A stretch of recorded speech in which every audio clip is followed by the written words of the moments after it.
Hello everyone and welcome to episode 3 of ATA Declassified. Today we're going to have our final and non-spoiler discussion about Assassin's Creed Origins right before the game releases. We're going to talk about the post-launch content, we're going to speculate about the modern day, of course, and then we're going to discuss the consequences for the franchise if the game is going to be a success or a failure. All that and more on ATA Declassified.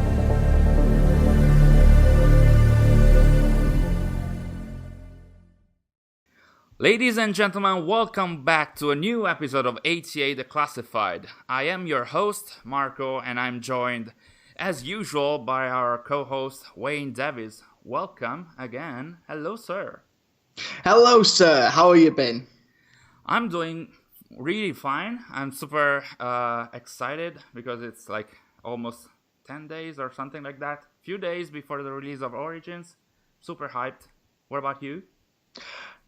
Getting there. Like, the reality has finally settled in. It's been so long since the last AC game that the clock has slowly been ticking down, and you're just like, you've just been waiting patiently, and then you forget that it's literally days away, and then you go, oh damn. Like well, when you see the trailers on YouTube ads, and when you see them on telly and that sort of thing, and then it hits you, it's like, oh damn it, it's coming, yay, oh my god, and then the excitement settles in.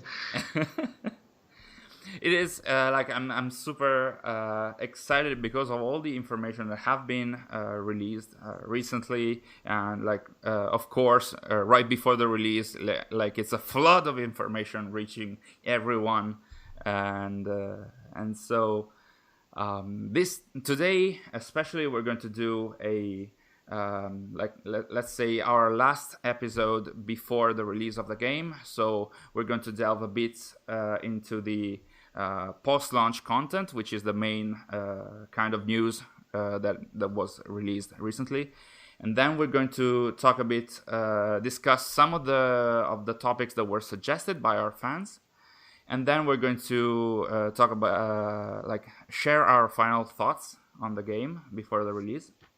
So, are you ready for all of this, sir? Oh, I'm very. Begin. Let's talk about the post-launch lineup. What's on the table? What's on the cards over the next 6 to 12 months once Origin launches? Okay, so there's so much. So there's so much because it's divided in two categories. Let's say that's the pet content and the free activities. And the pet content is of course what's covered by the season pass, and the free activities range among a lot of stuff. So for the pet content, we are going to have some, let's say, packs: the Roman Centurion pack and the Horus pack, which will grant outfits, shields, mounts, and bows, and those will be released around at the end of 2017. And at the beginning of the year, the pet content will actually get into the, let's say, the good stuff, as there's going to be two main DLC. They're called the Hidden Ones DLC and the Curse of the Pharaohs. And basically those are very interesting because the Hidden Ones is like the main story addition to the game, as it will see Bayek coming back and leading the assassins that are called the Hidden Ones in this DLC, and it will take place in a new region, and the main, let's say, villains, or like the story, the location will be controlled by Romans, so it's going to be a bit different from what we see in Origins. And then the second DLC will be something else. It's called the Curse of the Pharaohs, and Bayek will go to the, let's call the Valley of Kings and the great city of Thebes, but it will have like mythical beasts, dead pharaohs. It's going to be sort of like an alternate reality of sorts. And so I guess we could talk about a bit about those for now, because like I talked a lot. Well, to be honest, looking at the lineup, looking at the roadmap ahead, I'm really liking what's there. So you have the 2 armor/weapon packs which release in 2017. Yes. That will be enough to tide players over while they're playing through the main campaign. And then going into 2018 with the 2 expansions, which I'm gonna at this point call them expansions, not like little DLC and add-on content, simply because I feel like looking at the whole lineup, they've taken some real cues from Destiny as well as The Witcher 3. Yeah. And I say that in the sense that you have 2 expansions. One, the Hidden Ones expands on from the main story, which I feel will open up a new region. I'm guessing on this, don't quote me on this, but I'm guessing that when that DLC drops, it will open up a new region of the main map that we play in. I think it was mentioned actually. So was it? I've been trying to avoid a lot of details because I really want to go into this game blind. Like over the last 4 or 5 years, like since I started doing YouTube content, I dug up every little bit of information for videos and that sort of thing. So I'm trying to go in blind on this. But with the Hidden Ones, I'm guessing that it will open up a new region within the main map, and then the Curse of the Pharaohs will open up a completely brand new map. Now, that kind of reflects what the Witcher 3 did, where in the first expansion it opened up a new region of the main map, and then in Blood and Wine, the second expansion, they released a brand new map entirely, which you had to fast travel to, and it was a whole new completely different area, which I suspect Valley of the Kings will be. And then going into the free activities, which will roll out over time, which includes a photo mode, which will be great for the fans to take some really cool pictures.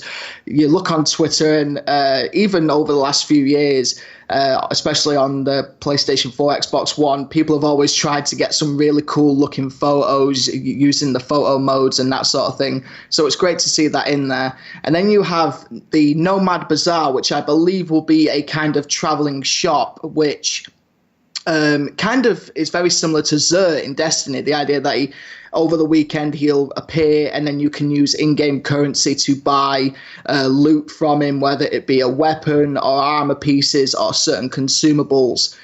And you said Curse of the Pharaohs will have a mystical element to it, like in terms of fighting the gods. Is that the regular Trials of the Gods, which is also a free activity, or is that something different? It's not connected, but like for now, it's not connected. But because the Trials of the Gods are sort of like some like epic fights, at least for what's being shown in the trailer, epic fights between Bayek and like a giant version of a god. Like in the trailer, there was Anubis, but there wasn't just him.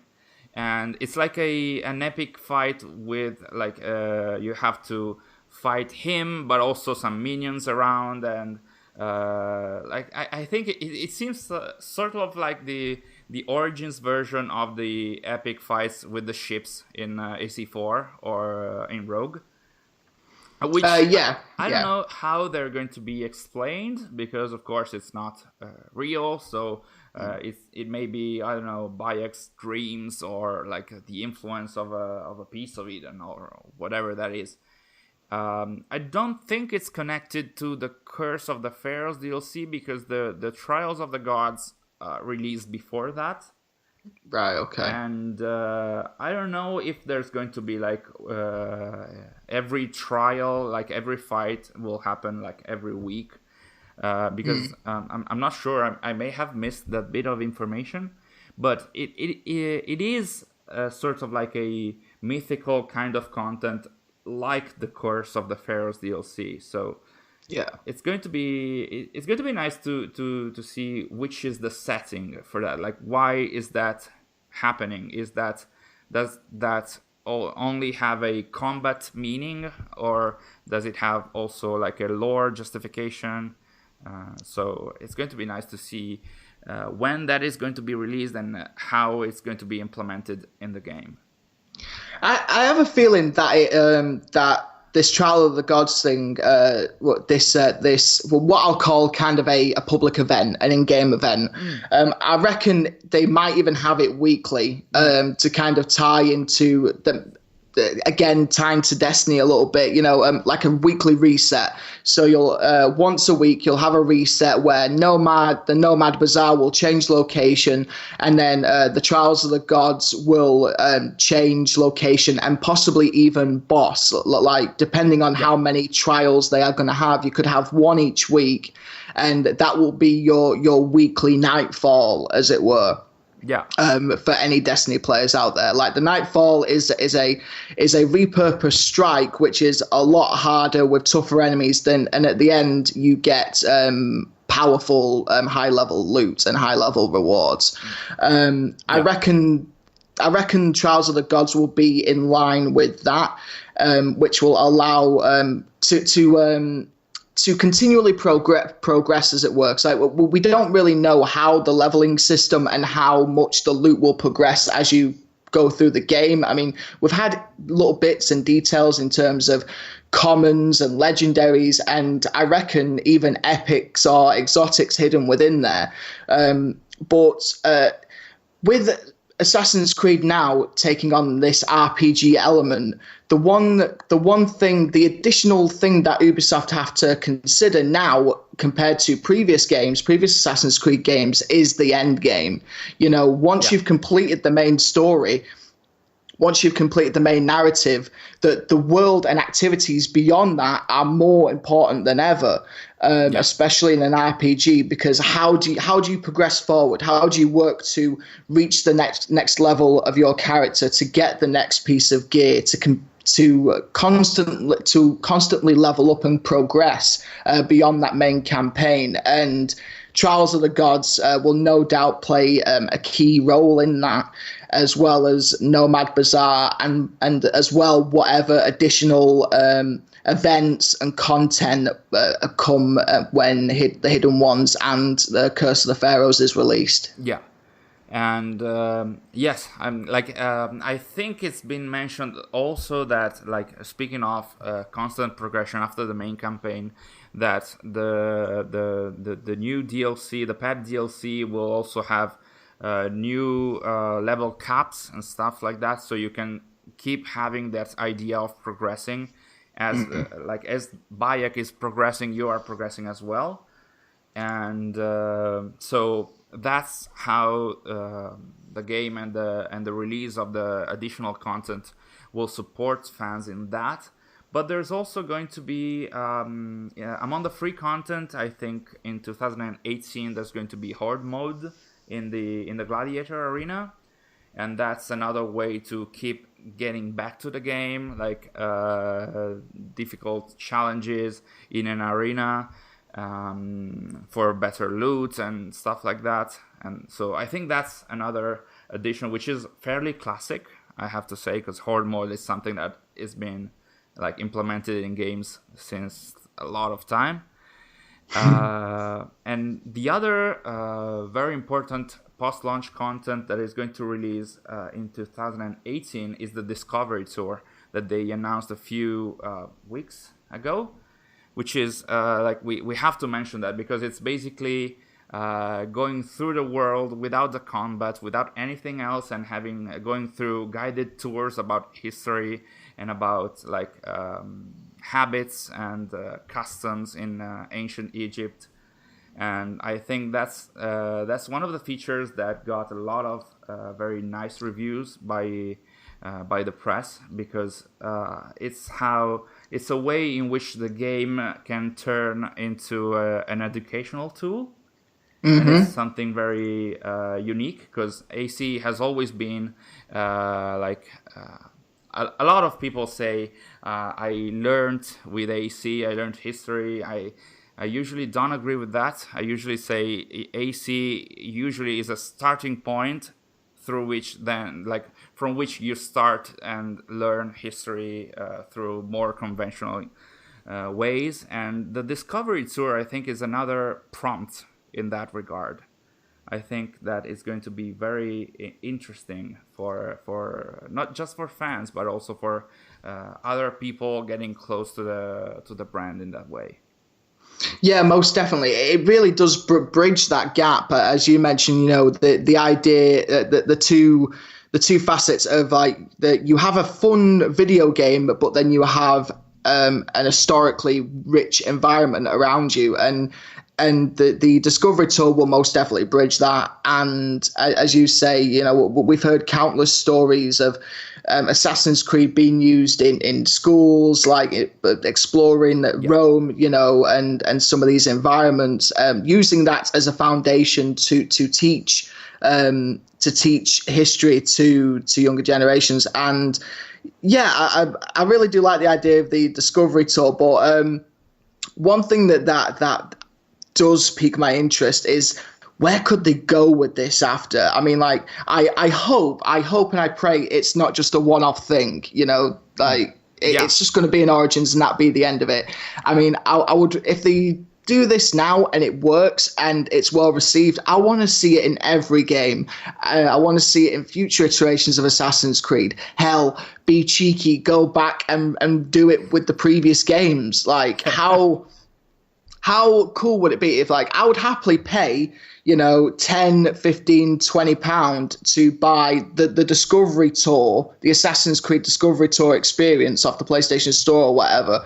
And it would just allow you to go back to those previous worlds, you know, Rome with Ezio, and just, you know, do what the Discovery Tour is going to do with Origins. And there's a lot of potential. Basically, what I'm saying is that there is a lot of potential for future Assassin's Creeds, as well as possibly going back to previous Assassin's Creeds, or reimagining those worlds on modern systems just for the Discovery Tour. I'm not saying, oh, let's do an Assassin's Creed 1 remaster or a Brotherhood remaster. No. Just a simple guided tour, basic foundations, bare bones version of the world, which would allow fans to go back and get a little bit nostalgic over these worlds and these characters and that sort of thing. I think that could be something interesting going forward, but we should just wait and see how the Discovery Tour plays out in Origins. But it has got me excited. Because I've been to Egypt, I've been to the museums, and I've read the text, and I've watched the fancy videos, and like, yeah, it's fun, but I want to see it as it was, I should say, and obviously Assassin's Creed Origins, because we're going back there, we get to see what the world's like. So walking around that world and then hearing a modern day voice talking to me through the headset saying, this is the such a place, such person lived here, such pharaoh died here, here's the rituals. That would be really, really cool. I'm really excited about Discovery Tour. I can't wait for that as well. It's going to be and considering that it already received a lot of positive reviews by the press and the fans as well, even before trying it. I have a positive feeling about like I'm expecting it to appear again in the next games. I hope so, and well, it would be really nice to go back in the past games with a dedicated package, like you said. I hope so. Yeah, and I think that one of the main reasons why it was received so well is because it came out of left field. It wasn't something you would necessarily expect Ubisoft to do. You know, the furthest we've got is you know, files and data fragments and things that you collect in the world, and it gives you a bit of information about certain characters, certain environments, you know, but it's still text that you read. So making that into an even deeper interactive experience, like an in-game mechanic, as it were, it was a great idea, and it came out of left field. I mean, it's something that I wouldn't have expected, like when Assassin's Creed Origins was first announced, you know, which shows that the team behind Origins, which is the Assassin's Creed 4 team, and just Ubisoft as a company overall, are really trying to do new things. Origins itself is an example of just something completely new for the franchise. I mean, like you're taking a typical action adventure game and turning it into an RPG with some really deep RPG mechanics, going back to the days of World of Warcraft and even Skyrim, Witcher, Destiny, going throughout the gaming history. So again, even just turning Assassin's Creed into an RPG is surprising. So yeah. It's nice. Basically, it's nice that they're trying to do a lot of new and interesting things and still surprising the hardcore fans. Yeah. I'm so I totally agree with that, and I think that in general all the information that were released about Origins and the post-launch content, it's a way to show that the AC team and Ubisoft are trying different and new things, which are a bit some of those are inspired by some common practices, but some others, like the Discovery Tour, are really something new, both for the franchise and in general. So I think that's a very bold move. Right. To be cheeky and slightly change topics a little bit, and it kind of ties into all this because over the last few weeks and a month, we've seen Ubisoft give out a lot of information about the game. Just the roadmap of over the next 6 to 12 months is a lot of information. DLC packs, photo mode, bazaars, Trial of the Gods, Horde mode, discovery, etc. But the one thing they've been stum on, the one thing they've kept silent on, and I'm interested and worried in equal measure. I'm very concerned, and it is the modern day element of Assassin's Creed Origins, which may not even be there. I mean, they said that they might have a modern day element, or like I think something along those lines was said a while back, but they've been very quiet about it. And is that a good thing or a bad thing? Like, what do you think? This ties really nicely into some of the questions that some of our fans asked us to exactly in the podcast. So I think officially, I think Ubisoft mentioned that they're not going to talk about the modern day up until the release. So I don't know if it was planned from the beginning, possibly not to talk about the modern day up until release. And I think that the common feeling in the community, and it's something that I share as well, is both of being worried because no information at all may mean that there's going to be such a tiny content about modern day in the game that you cannot even preview it before, or that there's going to be so many interesting surprises in the games that they don't want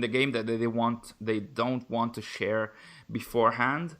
I think that the feeling of the entire community is a mix of those things, and there have been some I wouldn't call them leaks because they appeared at public events and in public videos about some pictures from the mini art book that are contained in the special edition of the games, and there were concept art about the modern day, but it's there were just 2 pictures, and there were concept art for Syndicate modern day, and that was cutscenes, and that was 10 minutes of cutscenes. So concept art doesn't necessarily mean a fully fledged modern day world,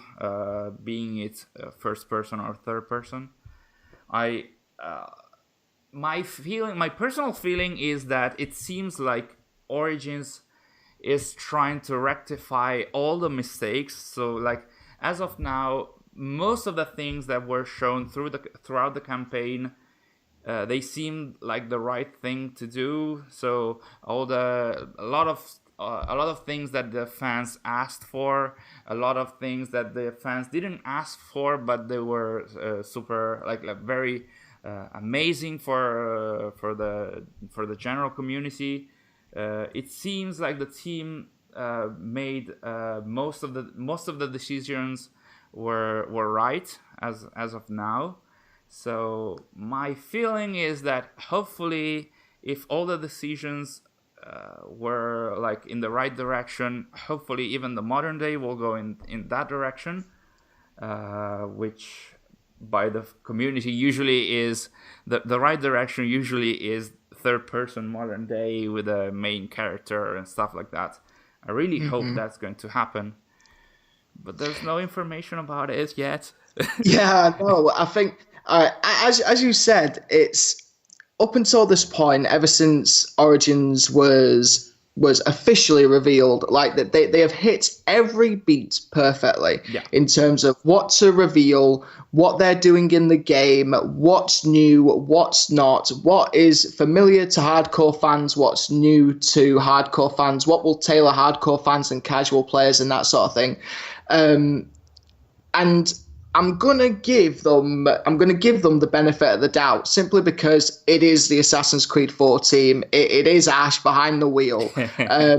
Assassin's Creed 4, I've said it before, I'll say it again, to this day is my favorite Assassin's Creed game for multiple reasons. One, because it's one of the more distant compared to what a typical Assassin's Creed game is, while at the same time there are a lot of subtle nuances that tie it deep into the main lore, and the gameplay itself, love it, adore it. AC4 is just a fantastic game.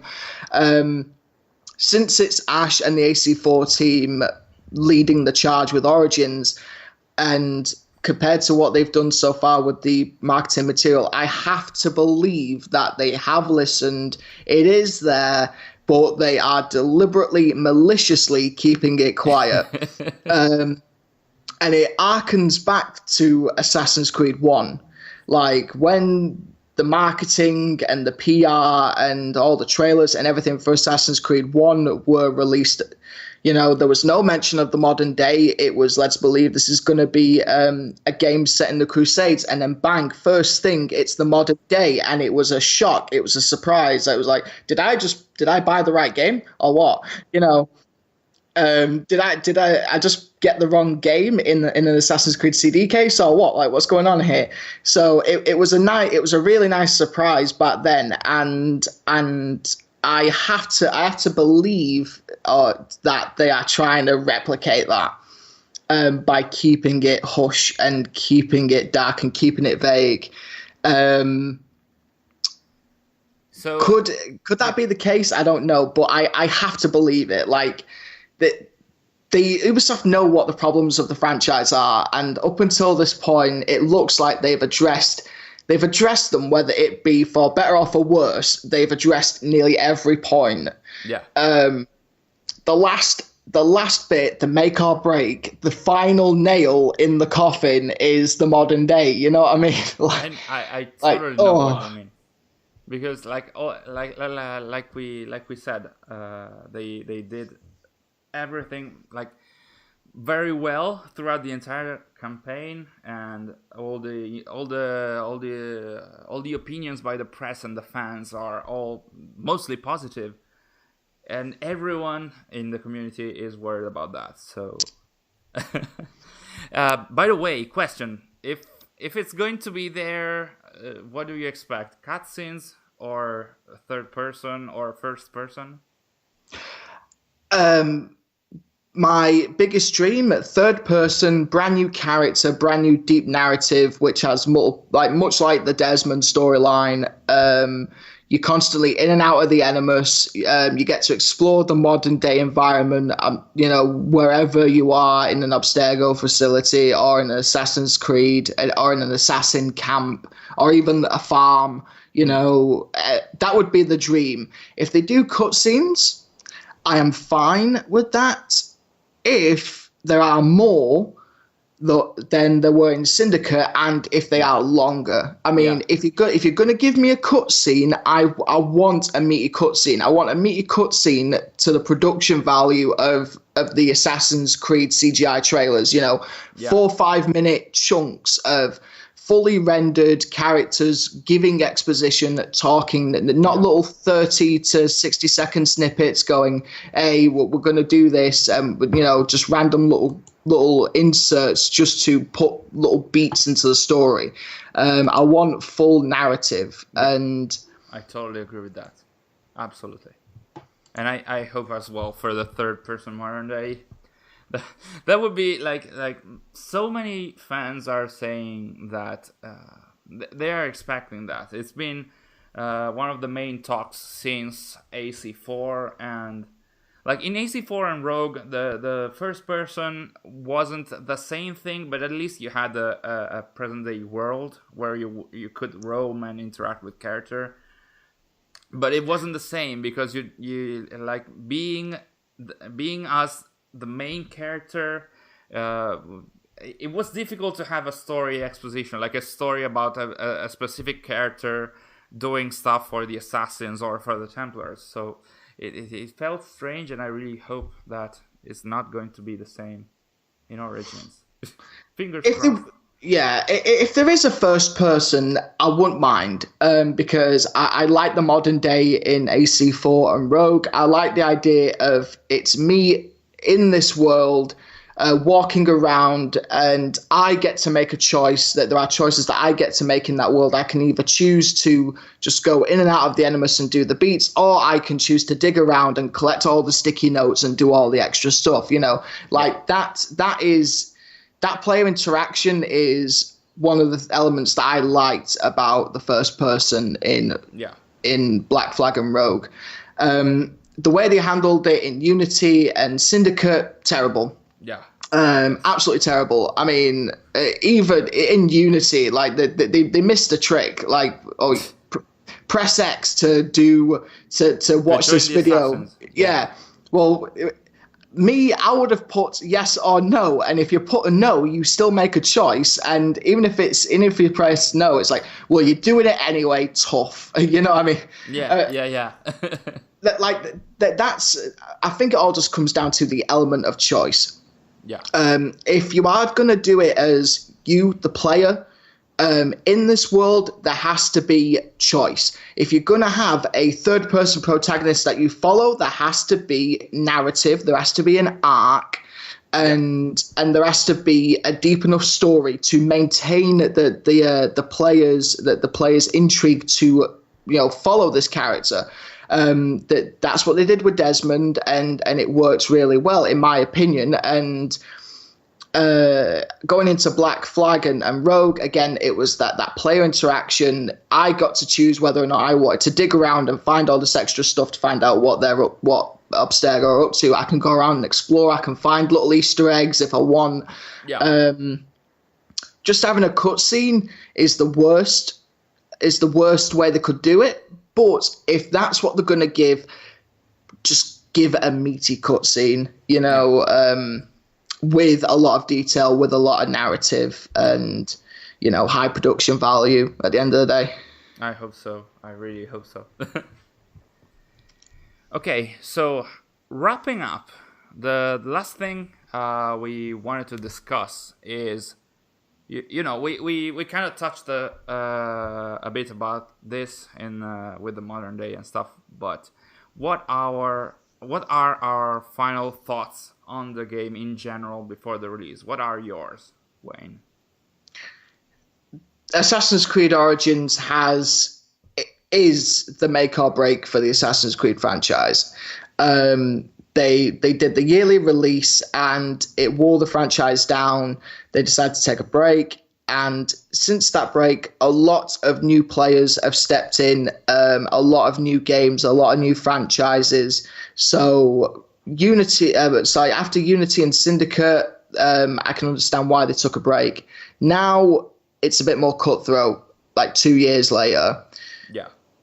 There's a lot to achieve with Origins, and if it fails, it could potentially end the Assassin's Creed franchise to the point where Ubisoft will either go, right, that this isn't worth it anymore. We tried reinvigorating the franchise with Origins. It didn't work. And why should we continue with this? Shall we just cut our losses? And the same kind of goes with fans, like you, me, many fans have been sitting, waiting patiently for this game. And if it doesn't hit our expectations of what Assassin's Creed was and takes those expectations to be beyond the potential that we believe they could be, it'll just be one of those things where it's like, right, I didn't enjoy Origins. I'm sorry, but I don't think I'm all that committed to sitting around for another 2 years waiting for you to have another stab at it. You know what I mean? Yeah. That's what I feel. That's what I feel like a lot of, even on the forums or the Reddit, that there's a lot of concern that if this falls flat, what's the point in waiting another 2 years for another reboot? Because Origins is basically a reboot in my mind, not in terms of the overall continuity, but in terms of what the franchise is. Third time's a charm, really. They tried rebooting it with Unity. They had a second stab at it with Syndicate. Now it's Third Strike. You lose, you're out. Yeah. That's highly critical and highly cynical of me, but my fanboy in me wants this game to do well, and what I have seen, they've hit every beat I've wanted them to hit. They've hit every tease, every bit of news, every trailer has intrigued me over and over and over again. I've gone back and rewatched demos thinking, that's cool. Oh, I can see what they've done here. I can see this new take on it. I like that because I love my RPG games. Do you know what? All I can really say is just roll on launch day, and God, I hope it does well. I pray to God. I mean,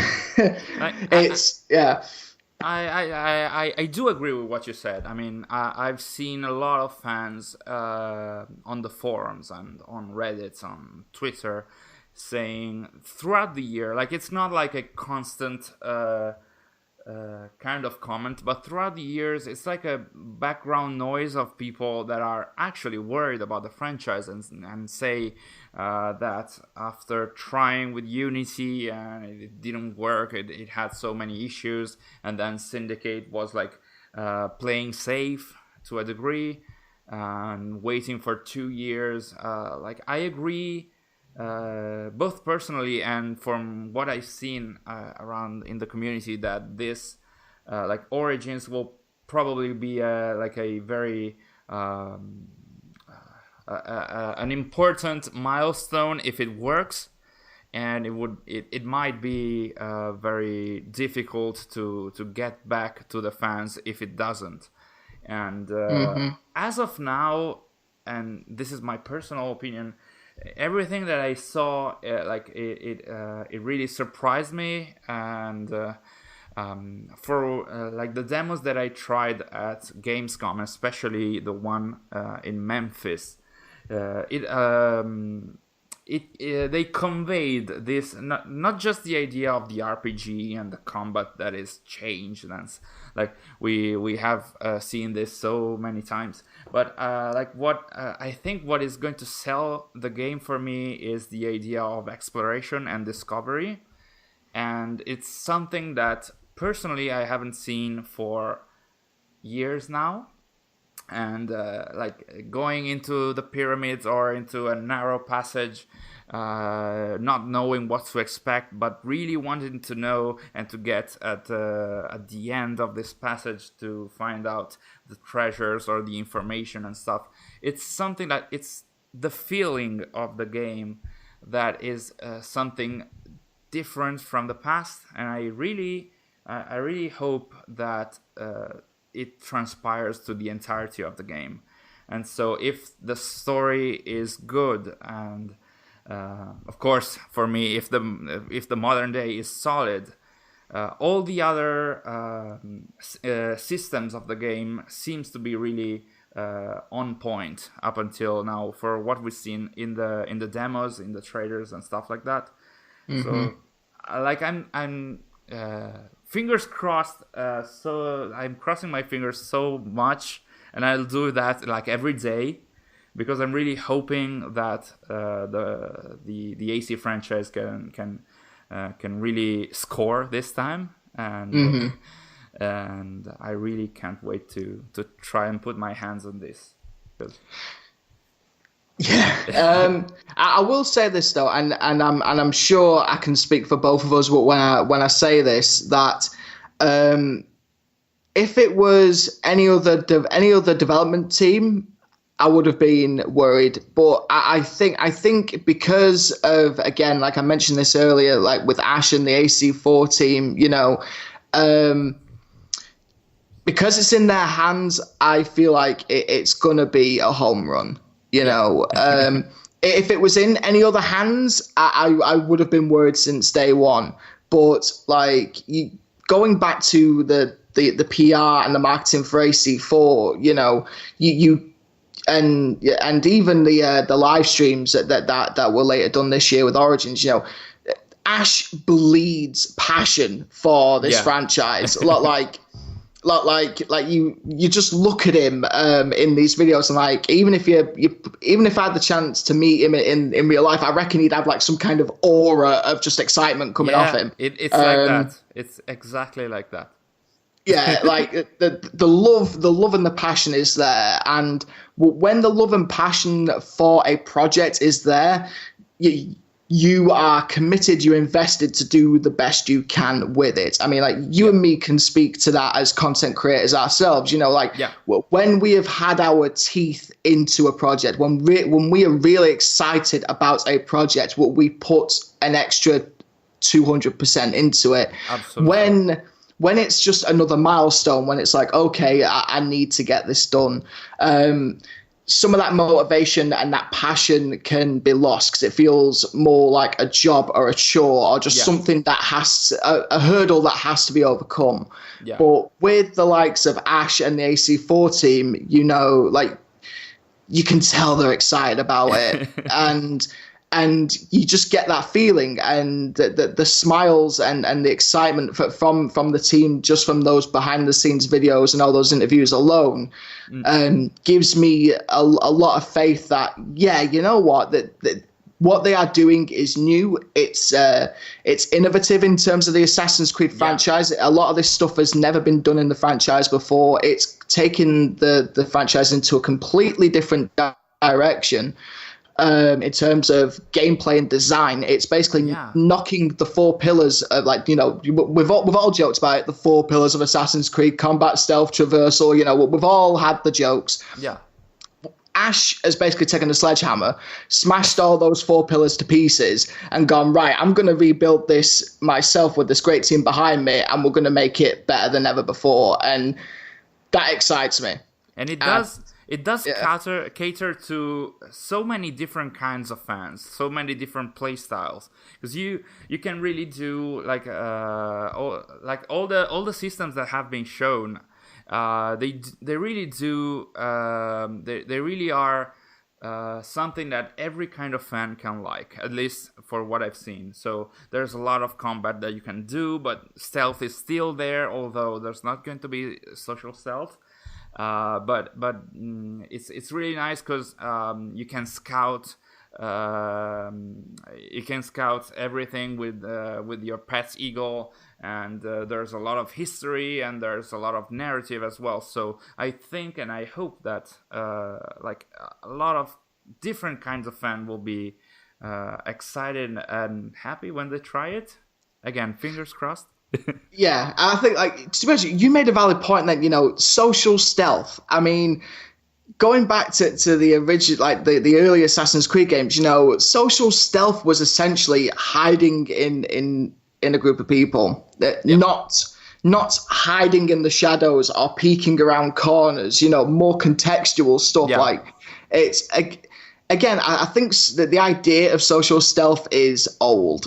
You know, and it needs to be changed, and that is what they're doing. Like who needs crowds now? Well, when you can have contextual cover stealth systems, we've seen them do it in Splinter Cell Blacklist. We've seen them do it in the Splinter Cell games, like moving from cover to cover. It was done in Unity really well. The crouching and moving to cover, and it's time to really take a lot of these, which are now cliches and tropes of the Assassin's Creed franchise, social stealth, and all that stuff, and go, we're gonna take these rules, rip them up, and make our own rules, and make some better ones, and like again, that's what, like I said before, like Assassin's Creed Origins is a reboot for the franchise as a whole, in not in terms of its canon. Yeah, but I think a lot of, like, speaking of the social stealth, a lot of fans that are like the hardcore fans that have been following the franchise for a long time, they did complain, and to a degree I understand, because it was one of the features, like you said, it is kind of old because it's been there since the beginning, and it was one of the pillars to a degree. And like not seeing it here, it's kind of sad, but I think it's going to be, if the game is going to be successful, I'm sure that they're going to try and rework it in the future installments. I've seen people trying also to justify this, because at this point Bayek is not an assassin, so he's not throughout the game, he hasn't actually tried the idea or decided that the assassins are going to try and use the social stealth and stuff like that. I don't think that's the actual reason why it wasn't there. I think it's more like reworking and rebuilding from the start, and changing everything. I think it didn't give the devs time to include that, or maybe they decided intentionally to remove that from this game. But I'm sure that it's going to come back sooner or later. It's something that the fans really like. As you say it's old, but I think it leads into an even bigger topic of discussion, which is, why did Assassin's Creed fail? But why from Unity and then Syndicate? Why did the franchise dip so drastically? And like, obviously, you can make the valid debates of, like, production time, yearly releases, trying to get on new consoles and doing PlayStation 4 and Xbox One and all the rest of it. But at its core, I think that there was a deeper issue, which was again the four pillars. And I think the four pillars, either back in the day, Assassin's Creed 1, 2, Brotherhood, Revelations, and even 3 to a regard, that those games were built around the exact same four pillar rules. Yeah. And then Ash came along with the AC4 team and went, you know what? We're gonna do something about this. We're gonna get rid of these four. We're gonna not get rid, but rework these four pillars, which is why you can kind of justify narratively and gameplay wise Edward Kenway's existence. He wasn't an assassin, so you can throw these pillars out the window. You can have more flamboyant and aggressive combat systems. You can have naval combat and be more brash, and it reinvigorated the franchise, in my opinion, because again, I love Assassin's Creed 4, but it cleared out the issues that the four pillars cause narratively and gameplay wise.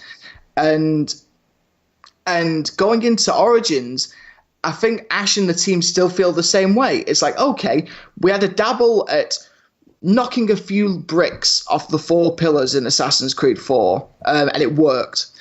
Let's completely knock them down and rebuild them from scratch with a brand new concept for gameplay, like RPG. Like, you know, let's scrap social stealth, which even though, it's tied deep into the lore, I mean, you can be a lot more creative with stealth these days. Back in the day with Assassin's Creed 1, you know, it was the early PlayStation days. Even then, it was still somewhat limited. But it's like now, these days, with better hardware, better graphics, better technology, and just better development cycles overall, you can expand those traits and those rules a little bit more. I mean, like, just look at any other video game franchise. Batman, for example, you know, you have the free flow combat system that has always been present in all the games, but they've always been willing to take liberties and break the rules of their own combat system when it comes to the next iteration to make it more fun and to do something different. That's what I feel Assassin's Creed never had the courage to do, especially during those older games. That none of them, no other developer, no other team had the courage and the gusto to go, you know what, let's really shake things up here, until Ash came along with Assassin's Creed 4. And again, in Origins, the same thing's happening. Now, I'm sure a lot of people will disagree with me on that, but it's just one of those things where it's like, I've been a fan of this franchise since day one, and I've played through all these games, and I love this franchise. I love the mechanics. I love the lore. I love the universe. But if I can go, these pillars need a bit of a rethink. You know, like these pillars which have been preached about so much about the development of the Assassin's Creed franchise. If I think these pillars need a rethink, I'm sure other fans out there would think that as well. I'm sure I'm not alone. I hope I'm not alone, and I feel like Origins is following my wave pattern. Like, I feel like Origins is tackling the challenge that I thought they could do, which is basically knocking down those 4 pillars and rebuilding them for a new generation, for a new kind of Assassin's Creed, which is needed. On that, I can agree with you on that. Like, seeing the game, you really feel like they are reworking all the concepts that have been so constant throughout the franchise, to rebuild them to a degree. So everything feels new or reworked, and it's a really nice feeling when you try the game and see that everything is really different. So it can surprise you in every kind of way. So not only story wise, or when you travel the world, you really get the idea that the way in which you move your character, the way in which you fight, the way in which you interact with the world in general is so different from the past games. So I do agree with you on that.